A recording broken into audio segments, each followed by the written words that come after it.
हरि नमः परमहंसा स्वागत चरण कमल चिन्मकरंदा भक्त जन मानस निवासा श्री रामचंद्र।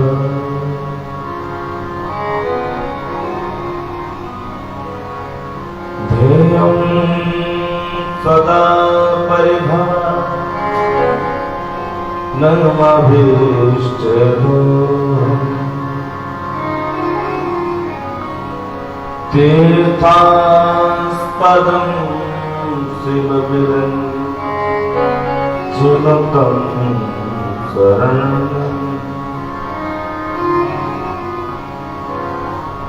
प्रत्यार्तिहं प्रतिपाल्यभवातिपूतं वन्दे महापुरुषते चरणारविन्दम्। त्यक्त्वा सुदुस्त्यजसुरे सिद्धराजलक्ष्मी धर्मेष्ट्यार्वचसा यद्गारण्यं मायामृगं दैते श्रितवन्वधाव वन्दे महापुरुषते चरणारविन्दम्।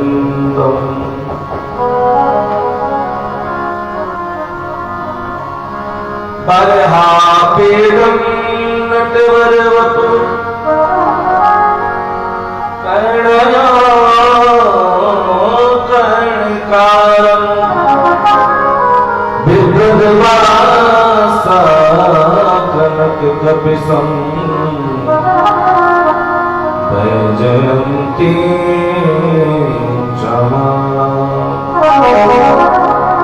रंध्राणरेन्द्रधरसुधय पूरयङ्गोपवृन्दै वृन्दारण्यं सपदरसं प्राविशद्गीतगीते मूकं करोति वाचालं पंगुं लंघयते गिरिं यत्कृपातमहं वन्दे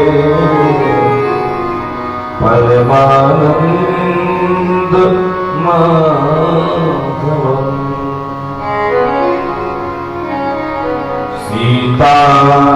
सीतानाथसमारम्भा श्रीरामानन्दार्यमध्यमा अस्मदाचार्यपर्यन्ता श्रीवन्दे गुरुपरम्परा। गुरुर्ब्रह्मा गुरुर्विष्णु गुरुर्देवो महेश्वर गुरु साक्षात् परं ब्रह्म तस्मै श्री गुरुवे नमः। भक्ति भक्ति भगवंत गुरु चतुर्नाम बपुए तिनके पर बंधन किए नासक विघ्न मरे।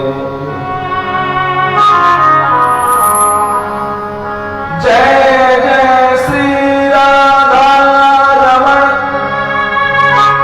जय जय नवल किशोर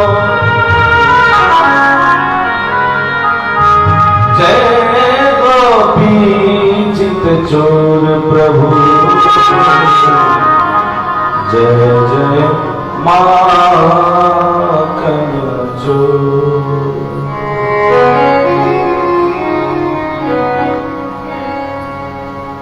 भगवान विष्णु भगवान की जय, द्वारिकाधीश भगवान की जय। आइए हम सब लोग मन और वाणी को पवित्र करने के लिए भगवान नाम संकीर्तन आश्रय अपने मनोरूपी पुष्प को प्रभु के श्री चरणों में समर्पित करने का प्रयास करें।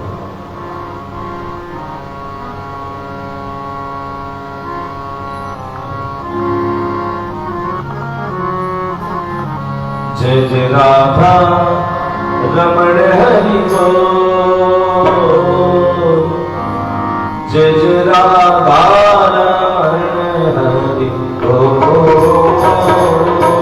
जय राधा रमण हरि बोल, जय जय राधा रमण हरि बोल, जय जय राधा रमण हरि बोल, जय जय राधा रमण हरि बोल, जय जय राधा रमण हरि बोल, जय जय राधा रमण हरि बोल, हरि बोल हरि बोल हरि बोल हरि बोल, हरि बोल हरि बोल हरि बोल हरि बोल, हरि बोल हरि बोल हरि बोल, हरि बोल हरि बोल हरि बोल, जय जय राधा राधा, जय जय राधा रमण हरि बोल, जय जय राधा रमण हरि बोल, जय जय राधा रमण हरि बोल, जय जय राधा रमण हरि बोल, जय हो।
द्वारिकाधीश भगवान की जय।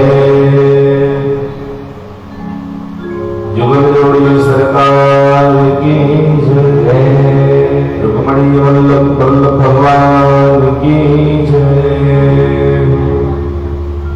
परम मंगल में अकारण करुणा वराले भक्त वांछा कल्पतरु तड़िंदित बिंदित पीतांबरधारी श्री बाल कृष्ण लाल की वांगमयी प्रतिमूर्ति श्रीमद् भागवत महापुराण समुपस्थित विप्रश्रेष्ठ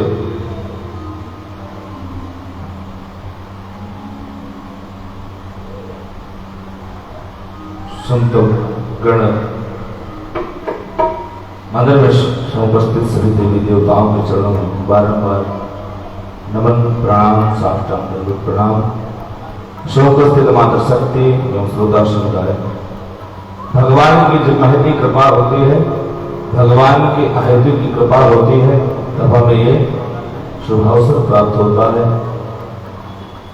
कि आप और हम सब लोग भाग्यशाली हैं। श्रावण मास के पवित्र मास पर पावन अवसर पर ये श्रीमद् भागवत संहिता ज्ञान यज्ञ का जो सप्तम दिवस है, भगवान की अहेतु की कृपा से हम सब लोग श्रवण कर रहे हैं। सुखदेव जी महाराज कहते हैं, परीक्षित प्रभु का जो प्रथम विवाह हुआ था रुक्मिणी भीष्मक की पुत्री भगवती लक्ष्मी स्वरूपा थी रुक्मिणी जी के साथ में। रुक्मिणी साक्षात लक्ष्मी है और लक्ष्मी तो केवल नारायण की है।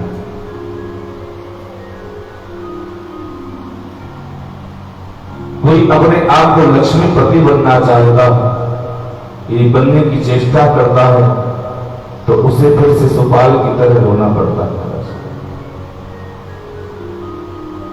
क्योंकि लक्ष्मी तुरंत नाराज होकर के नारायण के पास चली जाएगी, क्योंकि श्रीमन नारायण की लक्ष्मी तो श्रीमन नारायण की है ना। इसलिए हम लक्ष्मी को पुत्री मान सकते हैं, लक्ष्मी को मां मान सकते हैं, लक्ष्मी के पुत्र बन सकते हैं, लेकिन यदि हमने चेष्टा की लक्ष्मीपति बनने की, तो शिशुपाल की तरह रोना पड़ेगा। केवल लक्ष्मी तो श्रीमन नारायण की।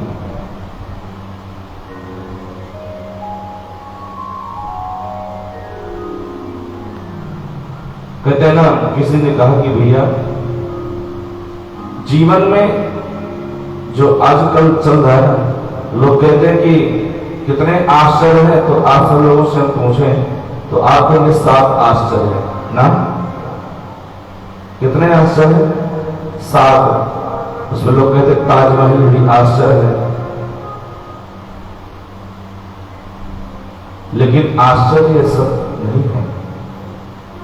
आश्चर्य नारद जी कहते हैं, सुलभम भगवन नाम जिह्वा चवचवर्तई। भगवान का जो सुलभ नाम है, बहुत ही पावन नाम जो है, सहजता में सुलभ है और सरल है। उस भगवान के नाम को ना लेने के बाद, क्योंकि हमारी जिह्वा भी हमारे बस में है, जिह्वा बस में है, भगवान का नाम भी सुलभ है, तो ये हमें आश्चर्य है कि हमारे पास सब कुछ होने के बाद भी भगवान नाम सुलभ है, ले सकते हैं, कोई पाबंदी नहीं है, जिह्वा भी हमारे वश में है, लेकिन फिर भी हम भगवान नाम नहीं ले पाते हैं, हमें नरक की यातना भोगनी पड़ती है। ये सबसे बड़ा आश्चर्य है, ये सबसे बड़ा आश्चर्य है।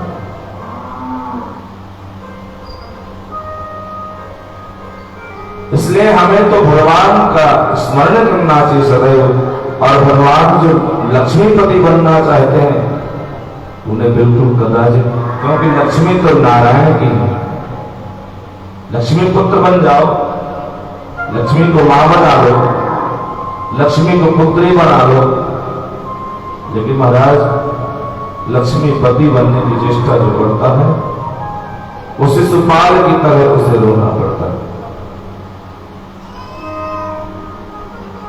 क्योंकि वो तो नारायण ही है। प्रभु के रुक्मणी जी के साथ में विवाह हुआ प्रभु का, और उनसे प्रथम पुत्र हुए प्रद्युम्न, जो साक्षात कामदेव के अवतार है। कामस्तु वासुदेवांसो दत्तात्रा रुद्रवन्नुरा देहो तत्तै भूयास्तमेव कृतपरद्यता। भगवान शिव क्रुद्ध होकर के काम को भस्म कर दिया था, और जब काम पत्नी रति बहुत रोई तो भगवान ने वचन दिया कि कृष्ण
भगवान के प्रथम पुत्र प्रद्युम्न के रूप में प्रकट हो गए। सम्रासुर नाम का दैत्य प्रद्युम्न का हरण करके और समुद्र में फेंक दिया। उस समुद्र में फेंक दिया तो समुद्र ही प्रद्युम्न जी महाराज को निगल गई, और उस मछली को पकड़ करके मल्लाह ने सम्रासुर को ही भेंट कर दिया। मछली के पेट से प्रद्युम्न सम्रासुर के घर में ही पहुंच गए। उनका लालन पालन भी वहीं पर हुआ। इधर नाग महाराज ने काम पत्नी रति को सावधान कर दिया, जाओ अपने पति को संभालो। तो छद्म वेश में ही काम की पत्नी, कामदेव की पत्नी सम्रासुर के यहाँ सेवा करने के लगी और प्रद्युम्न का भरण पोषण करने लगी। महाराज बहुत कम समय में प्रद्युम्न यौन संपन्न हो गए, तो रति के भावों में परिवर्तन हो गया। एक दिन प्रद्युम्न बोले, देवी एक तरफ तो हमारा लालन पालन करती हो, लेकिन तुम्हारे हृदय में, तुम्हारे अंदर मातृत्व भाव नहीं दिखाई दे रहा। मातृभाव व्यतिक्रम वर्त से कामनीयता। तुम सेवा करती हो, लेकिन तुम्हारे व्यवहार में और दृष्टि में अंतर है। ये मातृत्व तो दिखाई नहीं पड़ रहा है, क्योंकि तारों की भीड़ में चांद छुपे नहीं और सूरज छुपे नहीं, बदले के छाए ललकार सुने वीर छुपे नहीं, दातार छुपे नहीं, मांगने आए चंचल नारी के नैन छुपे नहीं और प्रेम छुपे नहीं, पीठ दिखाए। कभी गंग कहे सुनो ध्यान से प्यारे, कर्म छुपे नहीं, भस्मी के रमाए। महाराज जैसा कर्म करता है उसको फल मिलता है। अवश्य में भक्तव्य होता कर्म सुहासनम। इसलिए आज पुरुषोत्तम जी महाराज कहते हैं कि महाराज देवी, आपका जो व्यवहार है और दृष्टि है उसमें भेद है।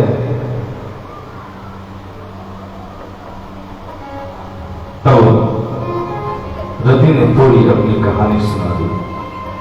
भगवंताय सुता संवरण तो कहा, अहम ते भिता पत्नी रति कामो भवान प्रभु। अहम ते अभिता पत्नी रति कामो भवान प्रभु। आप तो साक्षात द्वारकाधीश के पुत्र हैं और समरस आपका सबसे बड़ा दुश्मन है। आपकी मैं पत्नी जन्म जन्मांतर की रति हो और आप मेरे पति कामदेव हो। सारी घटना विस्तार से सुन रही प्रथम क्रोध में भर गए और समरासुर का वध करके प्रथम रति को लेकर के आज द्वारका वापस आए। रुक्मिणी जी के आनंद का पार आवाज मिला, प्रथम का बहुत स्वागत किया।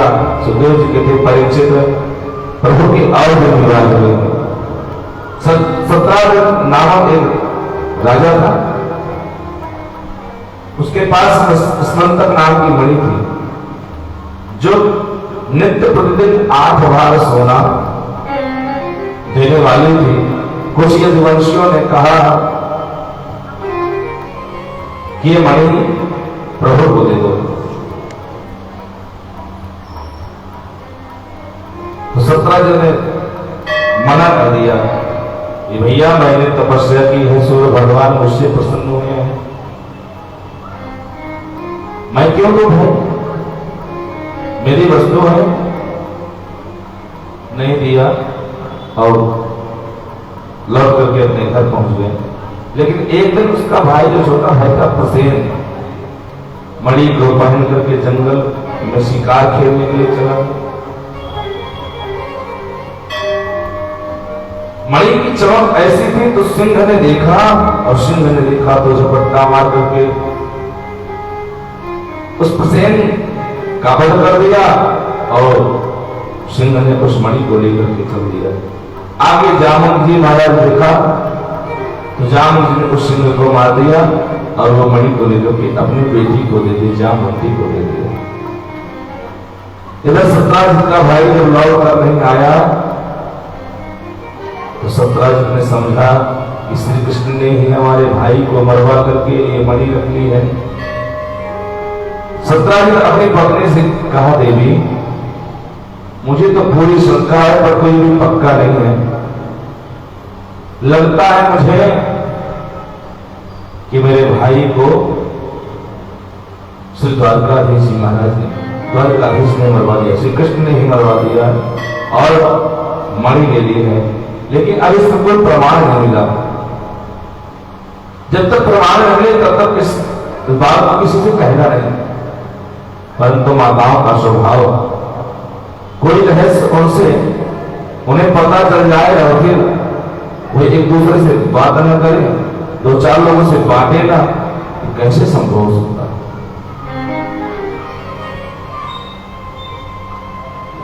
सत्राजित की पत्नी तो बीमार रहने लगी महाराज।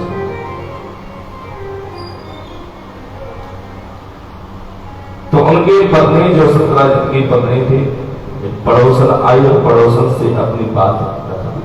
पड़ोसन ने कहा, बहन आजकल बीमार हो, क्या बात है, तुम्हारा मुखमंडल उदास है, मुरझाया हुआ है, क्या बात है। सत्राजित की पत्नी ने कहा, बहन तुमसे बता रहे हो लेकिन तुम किसी से कहना नहीं।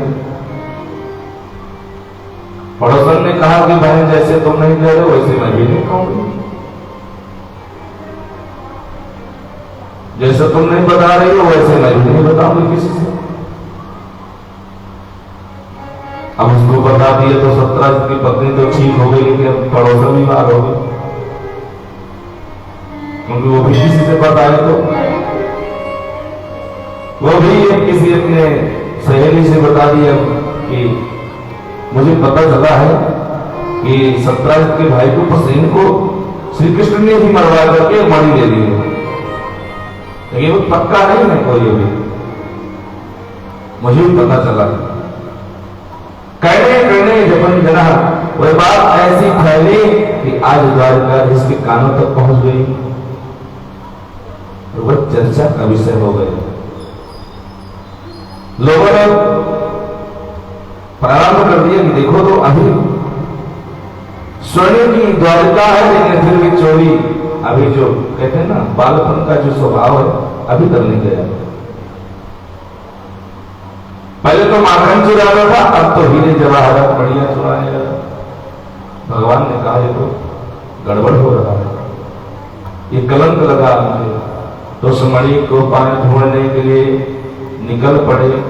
जंगल में ढूंढते ढूंढते देखा कि प्रत्येन मरा पड़ा है, और वहां से सिंह के पैरों का चिन्ह देखा, निशान देखा।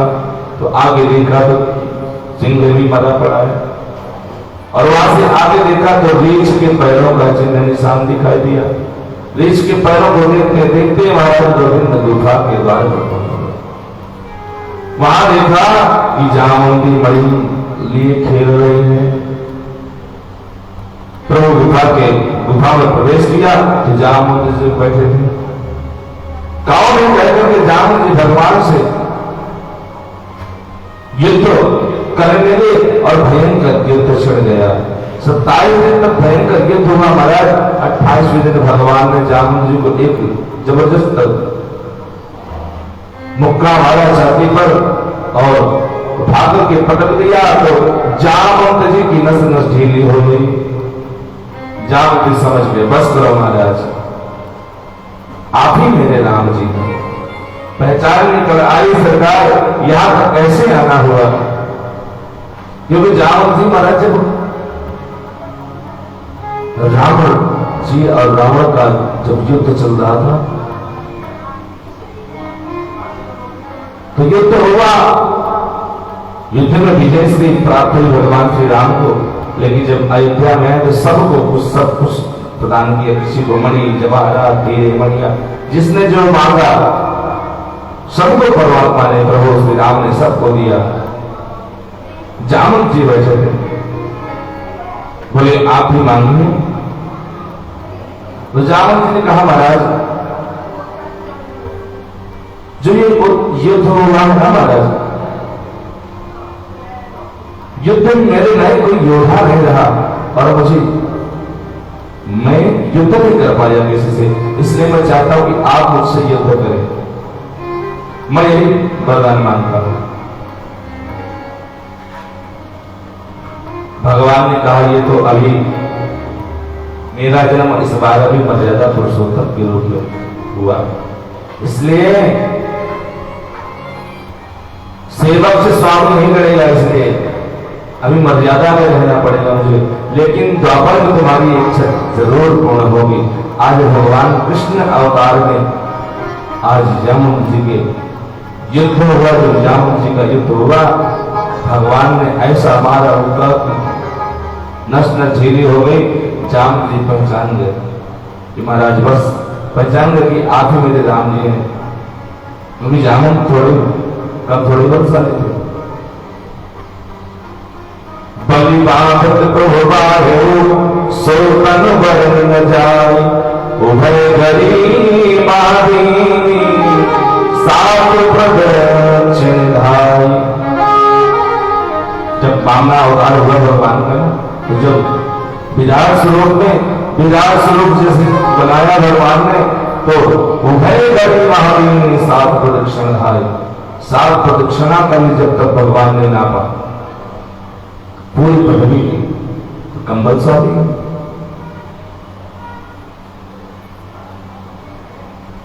सारा वृतांत सुनाया भगवान ने मणि चोरी का विस्तार से, और कहा ये मणि मुझे दे दो। जामुन जी कहा मणि तो मैंने अपनी बिटिया को दे दी है, और ये मैं मणि बेटी से वापस नहीं ले सकता, इसलिए क्योंकि बेटी का धन कभी पिता को नहीं लेना चाहिए। जामुन जी बोले सरकार एक ही उपाय है, बेटी को ही आपको समर्पित कर देता हूं, तो इसलिए ये मणि भी आपके साथ ही चली जाएगी दहेज के रूप में। भगवान ने कहा जैसे तुम्हारी इच्छा, और प्रभु का जामवंती जी के साथ दूसरा विवाह संपन्न होगा। भगवान जामवंती जी को लेकर घर आए। सत्राजित को वापस मणि दी और सत्राजित को रात भर नींद नहीं आई। मैंने द्वारिकाधीश को झूठा ही कलंक लगा दिया।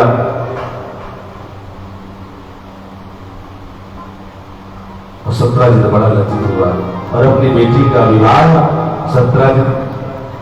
सत्राजित ने सत्यभामा का विवाह द्वारिकाधीश से किया और ये प्रभु का तीसरा विवाह संपन्न हुआ।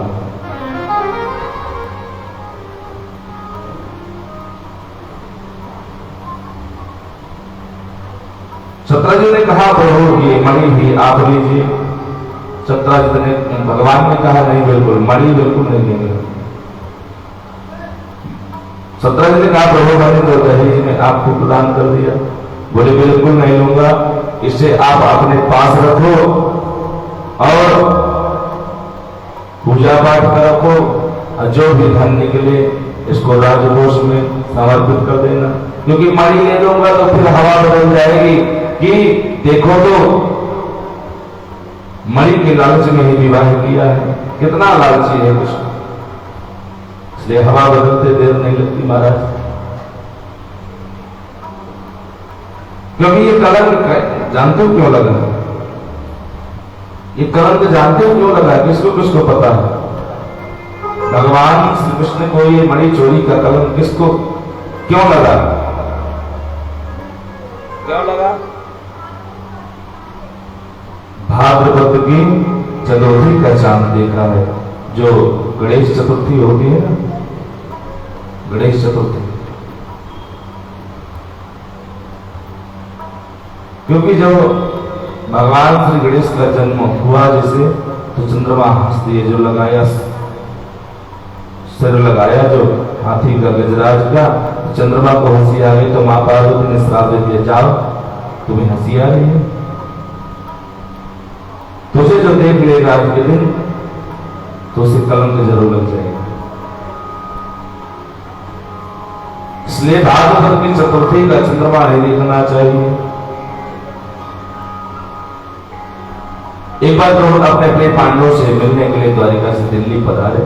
इंद्रप्रस्थ, ये जो इंद्रप्रस्थ है इसे दिल्ली आप अभी नाम लोगों ने रखा है, तो ये इंद्रप्रस्थ के नाम से अभी भी संकल्प होता है ना, तो ब्राह्मण लोग बोलते हैं इंद्रप्रस्थ क्षेत्र है, बोलते हैं ना। सुशीला देवी जी आपके पूजन रोज करते हैं ना आप लोग, क्या बोलते हैं आचार्य जी संकल्प में?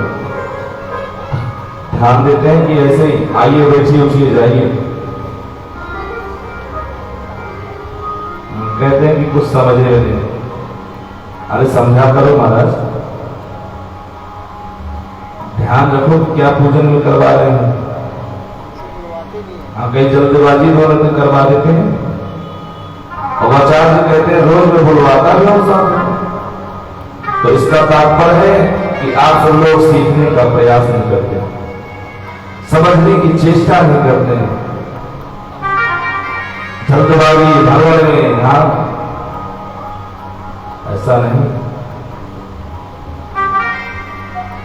क्योंकि यजमान को सजग रहना चाहिए।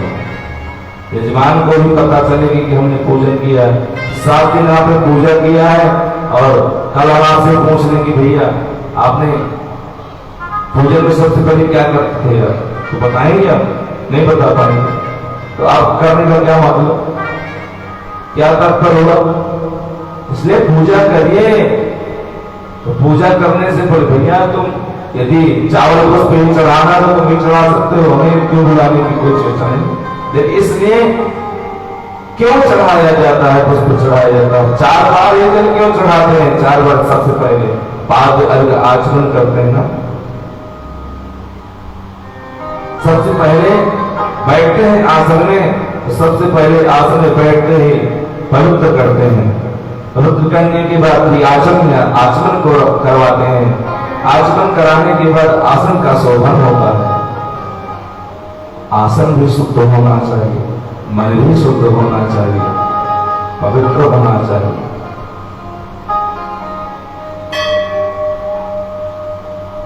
इसके बाद तिलक लगाते, स्वस्थ तिलकम लगाते बोलते ना।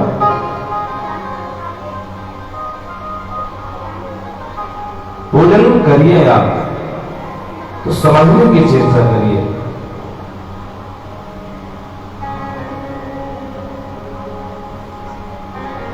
क्योंकि नहीं तो सारा पूजन किया कराया बराबर वही पूरा कागज रह जाएगा।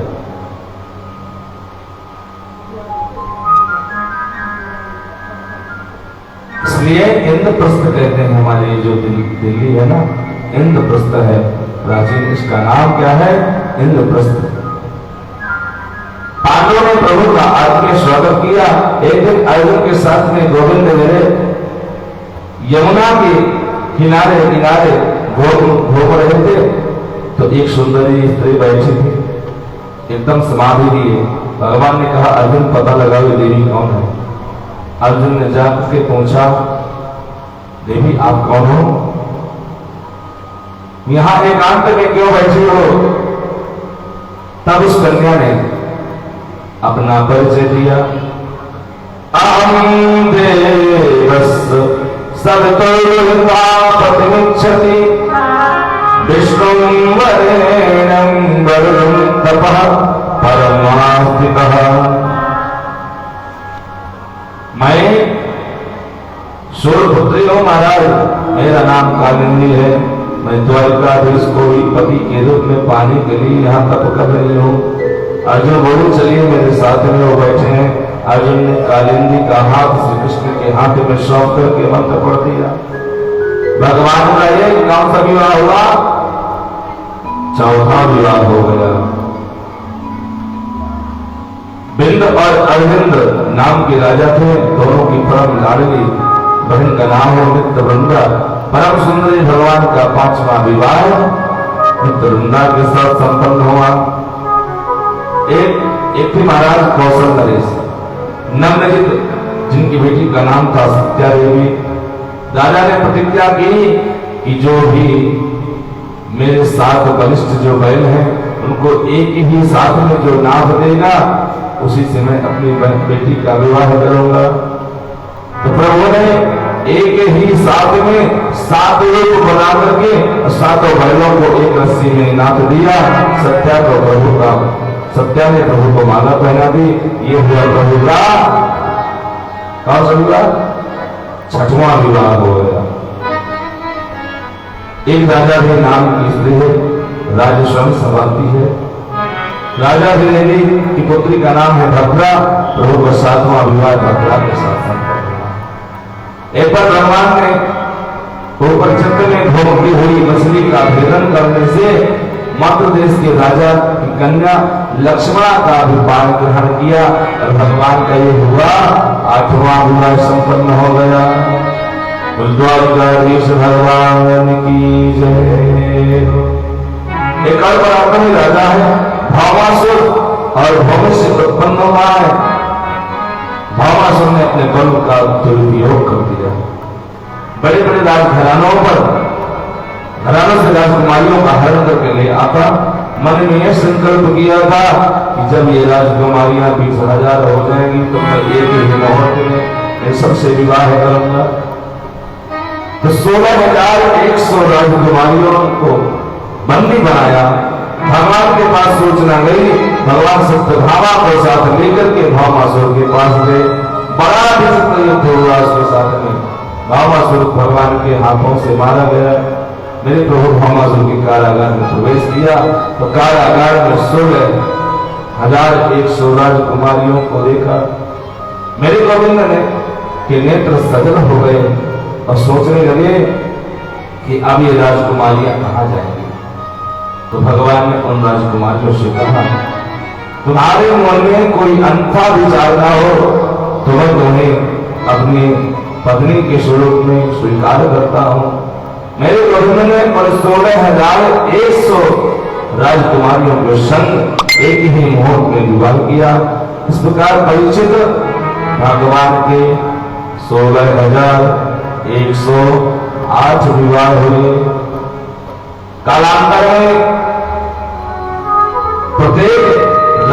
10 पुत्र और एक पुत्री, एक बेटी का भी जन्म हुआ। परंतु भगवान इतने बड़े परिवार भगवान कैसे रहते थे? सुखदेव जी कहते हैं, परीक्षित भगवान इतने विशाल परिवार के बीच में ही हमेशा प्रसन्न अवस्था में और मुस्कुराते हुए रह रहे हैं। एक दिन प्रभु ने सोचा हमारी इतनी सारी प्राणियां हैं, कभी न कोई रूप करके बैठ जाती है, परंतु आज तक रुक्मणी हमसे कभी नहीं रूठी। तो आज भगवान ने रुक्मणी के कक्ष में जाकर के गंभीर मुद्रा में बैठ गए। रुक्मणी ने पहली बार प्रभु को गंभीर मुद्रा में देखा, बेचारी पंखा लेकर के पंखा करने लगी, हवा करने लगी। बोली, क्या बात है महाराज?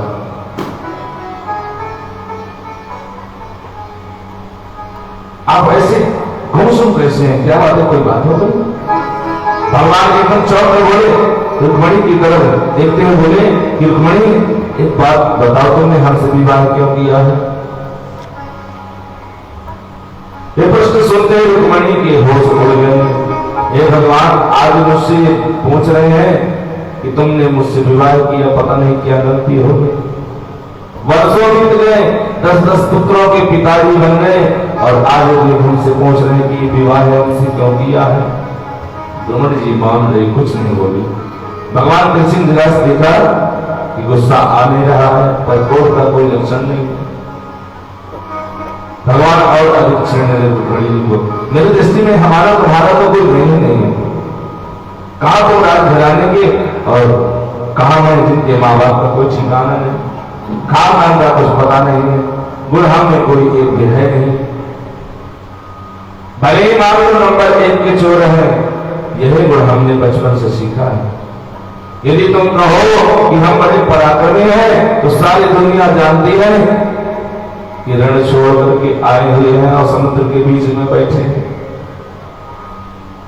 यदि तुम ये कहो कि मैंने अपने माता पिता के अनुसार तुम्हारा चयन किया है, तो देवी तुम्हारे परिवार के लोग तो शिशुपाल से विवाह करना चाहते थे। मेरी समझ में नहीं आता शिशुपाल में कमी क्या थी? खानदानी चीनी देश का होने वाला राजा था और अपने राम को तो कभी राजा बनना नहीं है, राजा तो हमेशा तो गुस्सें रहेंगे।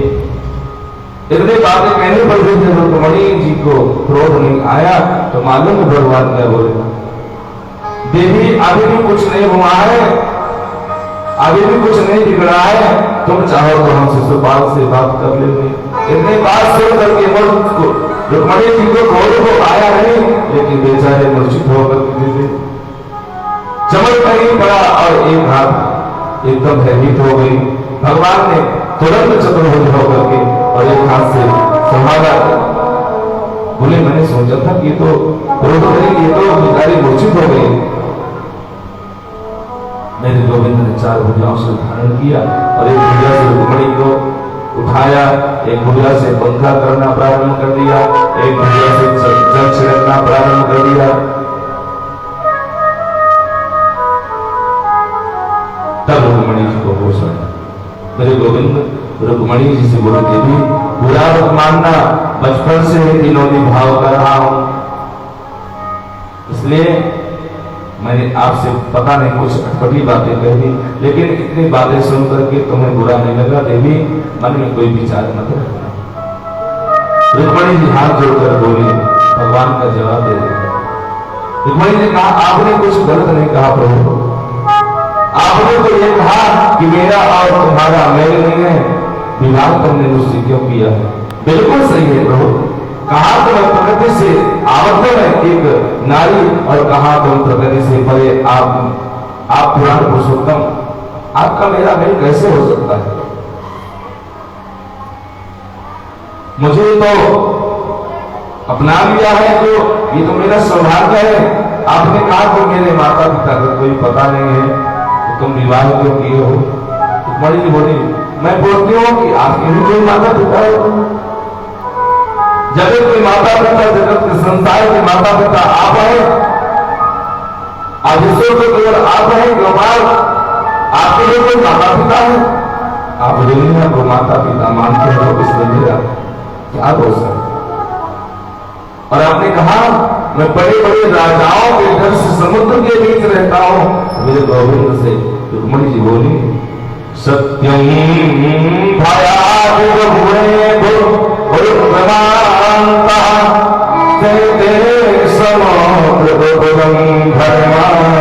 आत्मा नित्यम करेन्द्रिय विग्रहस्तम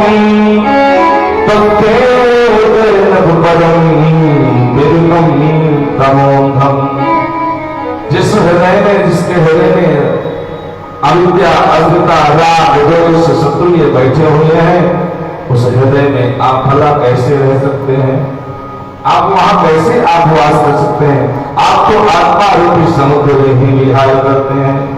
रुक्मणी जी के हर शब्द, रुक्मणी जी ने हर शब्द की व्याख्या पलट दी, अर्थ बदल दिए। भगवान स्तब्ध रह गए। भगवान रुक्मणी जी के स्वभाव की मुक्तगंज से प्रार्थना करते हैं, प्रशंसा करते हैं। सुखदेव जी कहते हैं, परिचित भगवान के पौत्र अनिरुद्ध जी हैं, जो उनके दो विवाह हुए हैं। एक तो रुक्मिणी की नागिन के संग, दूसरा विवाह 1200 की पुत्री उषा के संग हुआ। उषा ने स्वप्न में ही दर्शन कर लिया अनिरुद्ध जी का, और परिणाम ये हुआ कि अपनी सहेली चित्रलेखा से कहा, क्योंकि चित्रलेखा जो उनकी सहेली थी उषा की बड़ी मायावी थी, और रात्रि में जाकर के अनिरुद्ध को चुरा करके ले आई। भगवान को नारद जी के द्वारा पता चला, 1200 को बोले और हमें लौटा दे, तो 1200 से युद्ध छिड़ गए। शंकर जी उसकी सहायता के लिए आ गए। परिणाम ये हुआ कि भगवान और शिव में युद्ध छिड़ गया। अंत में सबने भगवान की प्रार्थना की और 1200 की पुत्री अनिरुद्ध का विवाह संपन्न हुआ। भगवान द्वारकाधीश आए, ऐसे भगवान के पौत्रों के विवाह हुए। द्वारकाधीश भगवान की जय। एक बार अपने छोटे छोटे बाल गोपालों को लेकर के भगवान एक सुंदर बगीचे में आए। एक वृक्ष की छांव में पहुंच कर भगवान बोले, हम यहाँ पर आराम कर रहे हैं, तुम सब लोग खेल लो। तो सारे जो बाल गोपाल थे गोविंद के, सब लोग खेलने लगे। लेकिन एक ने ऐसा गेंद मारा कि वो गेंद जाकर के एक कुएं में गिर गई। कुएं में गिर गई, जाकर के बालकों ने देखा, झांका तो देखा कि क्या बहुत भारी सा, बड़ा भारी गिरगिट पड़ा हुआ है कुएं में।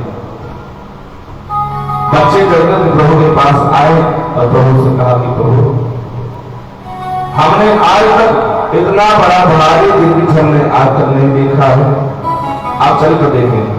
प्रभु ने गिरगिट को स्पर्श किया तो उसका शरीर छोड़ गया और एक दिव्य पुरुष प्रकट हो गया और अपना परिचय देने लगा। नमो नरेंद्र प्रभु दानिष्वाख्याय मनीषु यदि करणे वस्त्रसं। महाराज मैं इक्ष्वाकु का पुत्र सोरवर्षी राजा नृग हूं। महाराज मैंने इतनी गायों का दान किया है कि उनकी गणना करना असंभव है। आकाश के तारे शायद कोई गिर ले, आकाश के तारों को गिरना जो असंभव है वो संभव बता रहा है। राजा कहता है कि वो आप गिर सकते हैं, धरती के कण जो असंभव है गिरना वो गिर सकते हैं, लेकिन मैंने कितनी गायों का दान किया है वो गिरना असंभव है।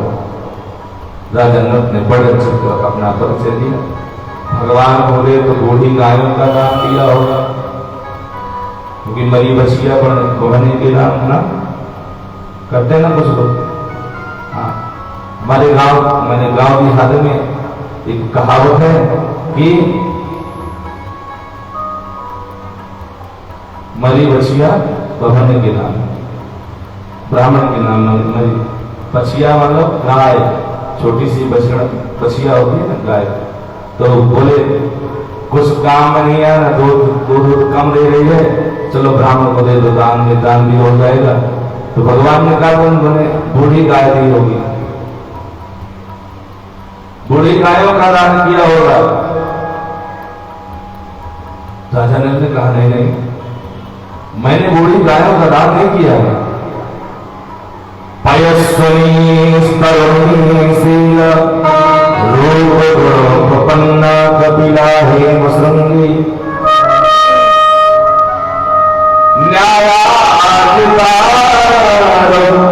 रोप्य खुला सबसा दुगुल माला भरा सदा वहन।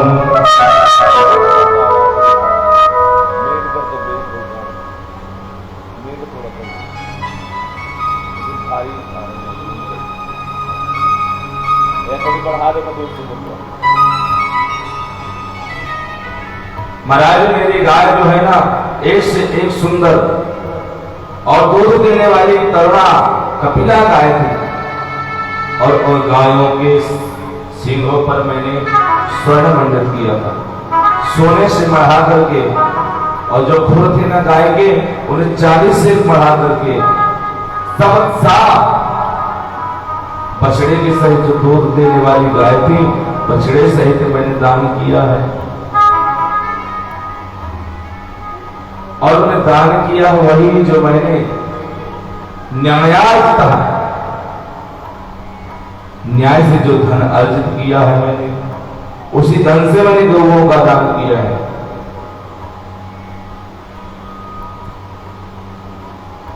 लेकिन महाराज एक चूक हो गई, वो भी अनजाने में हुई महाराज।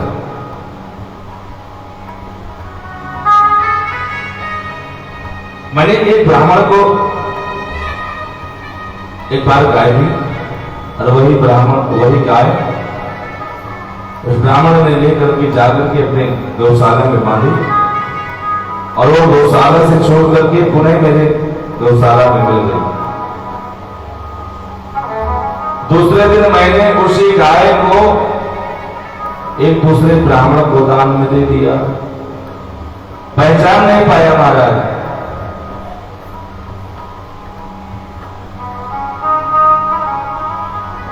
तो वही रास्ते में वो ब्राह्मण दोनों आपस में मिले, आपस में कहते हैं कि ये मेरी गाय है, दूसरा कहता है ये मेरी गाय है। दोनों आपस में टकरा गए, एक कहता है मेरी गाय है, दूसरा कहता है मेरी गाय है। दोनों को शर्म से झगड़ा हो गया, तो मेरे पास आए और मेरे पास आकर के एक ने कहा राजन तुमने मुझे ये गाय प्रदान की है, बोले मैंने कहा हाँ ठीक है। दूसरे ने कहा राजन इस गाय को मुझे भी आपने प्रदान की कर, बोले बिल्कुल आपको प्रदान किया, लेकिन सिर हिलाता रहा मैं और मैं उनका निर्णय नहीं कर पाया, और वो ब्राह्मण वो चले गए, छोड़ करके उस गाय को छोड़ करके चले गए। भगवान अपने बालकों से कहते हैं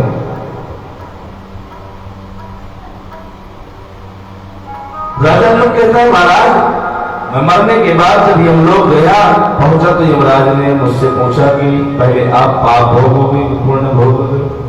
तो मैंने कहा पहले पाप का ही भुगता दो, पाप का परिणाम ये हुआ कि गिरगिट बनकर कुएं में गिरा, और पुण्यों का उदय हुआ तो आपके चरणों का दर्शन करके जा रहा हूं, और ऐसा कहकर चला गया राजा। लेकिन भगवान ने अपने सभी बच्चों को समझाया, बच्चों तुमने नर की आत्मकथा सुनी, देखो ब्राह्मण संत का अपमान अनजाने में बन जाए तो बड़ा खतरनाक होता है। जानबूझकर तो कभी उनका अपमान करना ही नहीं चाहिए, क्योंकि सोचना ही नहीं चाहिए जानबूझ करके, क्योंकि ब्राह्मण का जो धन है वो विष से भी ज्यादा खतरनाक होता है। कोई ब्राह्मण को दान दे रहा है, कोई दक्षिणा दे रहा है, बिल्कुल आगे नहीं आओ, उसको तो और कहोगे खुद दान करो, क्योंकि दान से ही धर्म। स्वदत्तां च भरदत्तां भक्ति हरिश्चया खष्ट वर्ष सहस्राणि विष्टायाम को विजायते। स्वदत्तां स्वयं के दिया हुआ दान और वापस को ले लेता है। किसी ने दान दिया और वापस ले लिया, महाराज हमने दिया था अब हमें वापस कर दो, वो नरक का भागी बनता है। स्वदत्तां कह दिया कि महाराज इतना दूंगा और नहीं दिया तब भी नरक का भागी होता। स्वदत्तां से भरदत्तां कोई दे रहा है और वो आगे आ जाता है तो सुपराजा जैसे हाल होता है। वामन भगवान को बलि राजा बलि दान दे रहा है, सुपराजा जी कह रहा है बिल्कुल नहीं देना है, उसका क्या हाल होगा। स्वदत्तां से भरदत्तां ब्रह्मवृत्ति हरिश्चया, किसी ब्राह्मण की वृत्ति का हरण करना। कोई ब्राह्मण पूजा पाठ कर रहा है, न रह रहा है और वहां से उसकी वृत्ति का हरण करके जो उसकी वृत्ति का हरण करता है, ब्रह्मवृत्ति हरिश्चया खष्ट वर्ष सहस्राणि विष्टायाम को विजायते। भगवान श्री नारायण स्वयं कहते हैं कि 60,000 वर्ष तक वो कीड़े मकोड़े बनकर घूमता। भगवान कहते हैं कि कोई जहर खा लेगा तो उसको मैं बचा लूंगा, वो मरेगा नहीं, उसको मैं बचा सकता हूं। परंतु ब्राह्मण के धन को जो ले जाने वाले होंगे उसका सारा कुटुंब नष्ट हो जाता है। भगवान कहते नाहं हारं मन्ये विसंगस्य प्रतिक्रिया ब्रह्मस्वं निवसंप्रोक्तं नास प्रतिनिधिर्भुवि। अरे आपकी ज्वालाओं में कोई कूद जाए तो बचा लेगा। भगवान कहते हैं काल के नामक विष का पार कर ले, भगवान कहते हैं मैं उसे भी बचा लूंगा। ब्राह्मण के धन को जो लेने वाला है वो कभी नहीं बचा सकता, क्योंकि जो ब्राह्मण विरोधी है, जो ब्राह्मण का विरोधी भगवान के लिए सबसे बड़ा कृष्ण का विरोधी है। जो इस ब्राह्मण सेवा की आज्ञा का उल्लंघन करता है उसे मैं स्वयं दंड देता हूं। इसलिए ब्राह्मणों का सम्मान करना, संतों का सम्मान करना है। ब्राह्मणों को आशीर्वाद होगा कृतः पूर्वभ्याम शूद्रो अजायता।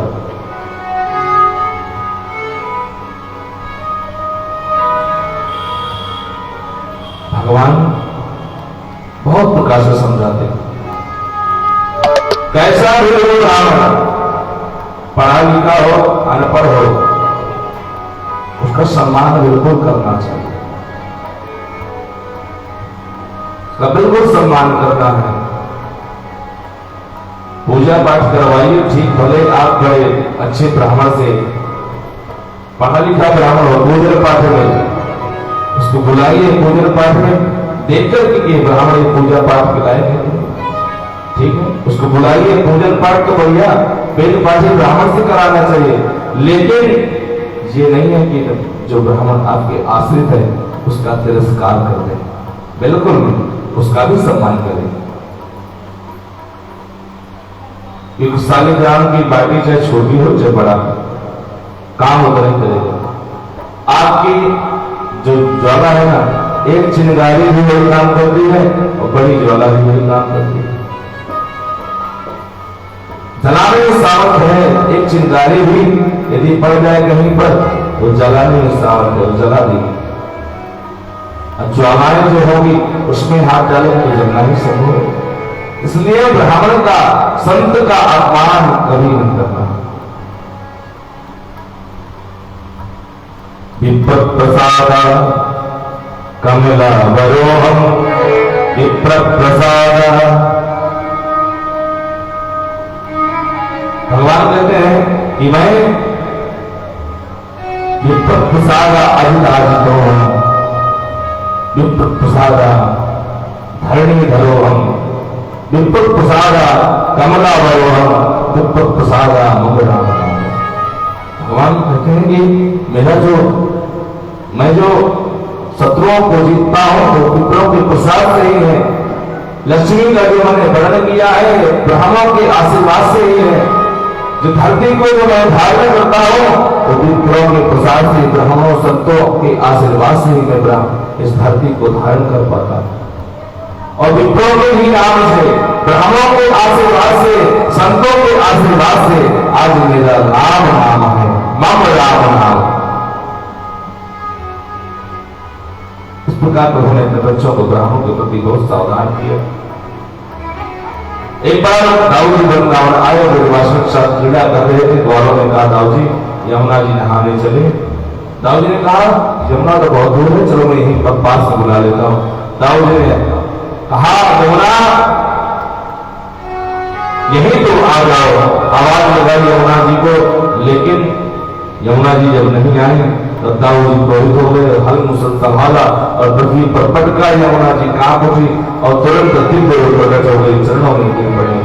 राम राम महाबाहो न जाने पवित्रमं यस्य कासे बुधता जल्दी जलता पते। हे परम बाहो, मैं आपके बल पराक्रम को समझ न सकी, मेरे इस भ्रष्टता को सब क्षमा करें। तब दाऊद जी का क्रोध शांत हुआ।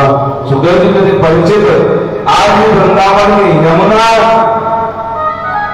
जी के हल, दाऊद जी के हल से टेढ़ी होकर बह रही है, बलराम जी के अनंत पराक्रम के परिचय दे रही है। आज भी यमुना जी वक्रता प्रदान कर रही है, टेढ़ी बह रही है। दाऊद जी महाराज की जय। द्वारिका में जब दाऊद जी रहे, किसी की हिम्मत नहीं पड़ी आंख उठाकर देख ले, पर जब जैसे ही पता चला कि दाऊद जी तो वृंदावन चले गए, सोही द्वारिका के ऊपर दुष्टों ने टेढ़ी निगाह डालना प्रारंभ कर दी। एक पौंड्रक नाम का राजा था जो स्वयं को भगवान सिद्ध करने की कोशिश में लगा रहा। उसका मित्र था काशीराज, उसे भड़का रहा था। पौंड्रक ने नकली गरुड़ बना लिया और 2 नकली हाथ लगा दिए।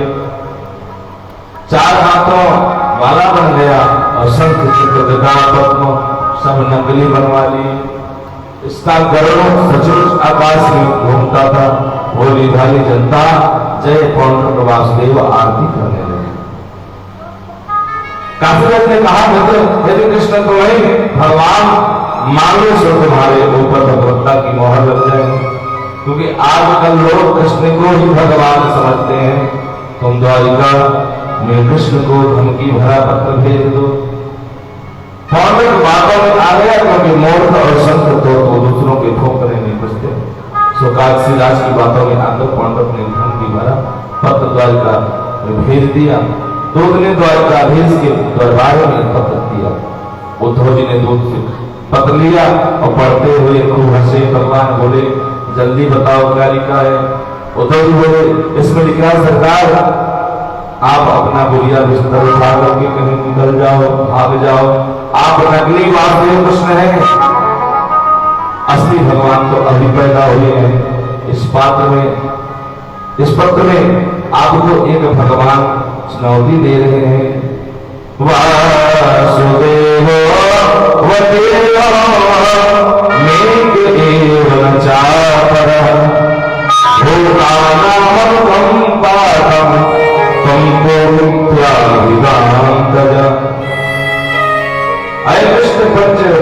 भूत प्राणियों पर अनुग्रह करने के लिए असली वासुदेव कृष्ण का जन्म हो गया है, अवतार हो गया है। तो मिथ्या है, तो अपना कल्याण चाहता है। तो यहां से जल्दी अपना बोलिया बंद करके द्वारिका को छोड़कर भाग जा, मैं तुझे क्षमा कर दूंगा। ऐसा पौंड्रक जब भगवान ने ऐसा सुना खूब हंसे और दूत को बुलाकर कहा जाकर अपने भगवान से कहना उन्हें यहाँ आने की जरूरत नहीं पड़ेगी, हम कल ही आकर के उनसे मिलेंगे, उनका दर्शन करने के लिए आ रहे हैं। दूत ने जाकर पौंड्रक उनको सुना दिया। तो द्वारकाधीश कह रहे हैं कि कल हम आपका दर्शन करने कल आएंगे। यह तो पांडवों की धड़कन थे जो जैसे सुना, काशीदास को बुलाया। तुम तो कह रहे थे कि बड़ा डरपोक है, लंकी भरा पत्र भेज तो भाग जाएगा, पर वह तो मेरे ही घर आ रहा है, अब क्या करूं? काशीदास ने कहा भगवान बनना है थोड़ा सा कष्ट झेलना पड़ेगा, चिंता मत करना, तेरे साथ हो। और दूसरे दिन भगवान पहुंच गए। काशीदास ने कहा मित्र वह समय आ गया है तो अपना चमत्कार दिखा। पौंडक ने अपने उड़न खटोले का खटका दबाया और आकाश में उड़ गया। दूसरा खटका दबाया, अगले में सुदर्शन चक्र नाचने लगा। इतना सब देखकर भगवान को हंसे उद्धव, उसने तो गजब कर दिया, मेरा दूसरा रूप एकदम बनाकर के तैयार कर दिया। पर कुछ भी हो, मेरा रूप बनाने में इसने कितना चिंतन किया होगा, जीव का क्यों बन गया, अब इसे असली रूप मैं दूंगा। यूं कहकर सुदर्शन चक्र से पौंडक का वध कर दिया। फिर करते ही उसे सरोवर मुक्ति प्रभु ने प्रदान की और काशीदास का भी उद्धार किया। काशीदास के वध का समाचार जब उसके पुत्र सुदक्षिण को मिला, उसने त्याग कर दे द्वारिका को भस्म करने के लिए भेजा। तो भगवान ने सुदर्शन चक्र से काशी को विध्वंस कर दिया और हत्या को समाप्त कर दिया। सुखदेव जी और परिचित एक द्विज नाम के बानर का राव जी ने उद्धार किया। एक बार नारद जी ने सोचा मैं भी देखूं सरकार हमारे 16,108 विवाह करके कैसे रहते हैं। तो ही भगवान के प्रत्येक विवाह में प्रवेश भवन में प्रवेश करते गए कि सभी जगह अलग अलग भगवान को देखा। कहीं भगवान प्रभु पासी खेल रहे हैं, कभी बच्चों को पढ़ा रहे हैं, किसी को आत्म उपदेश दे रहे हैं। तब नारद जी के होश उड़ गए, भगवान के चरणों में गिर पड़े। ये कैसे प्रभु की चित्र लीला है। और देवर्षि नारद भगवान की अद्भुत लीला का दर्शन करते हुए चले गए। सुखदेव जी के परीक्षित देवर्षि नारद पुनः आकर के बोले प्रभु पांडव राजसूय युद्ध करना चाहते हैं, वहां आप पधारिए। भगवान बोले मैं यज्ञ में जरूर आऊंगा। और नारद जी को यूं कहकर विदा कर दिया। इतने में ही एक दूत आया और उसने कहा मैं गया से आया हूं। भगवान बोले क्या बातें कहो। दूत ने कहा मगध की जो राजा जरासंध है उसने 20,000 राजाओं को बंदी बनाकर रखा है। नर बलि देने के लिए उन राजाओं ने मुझे आपके पास भेजा है, आप ही उनकी रक्षा करें। प्रभु ने दूत से कहा तुम उन राजाओं से कहना मैं उनकी रिहाई का प्रयास करूंगा। और इधर भगवान इंद्र पधारे। पांडव बोले आप राजसूय और पांडव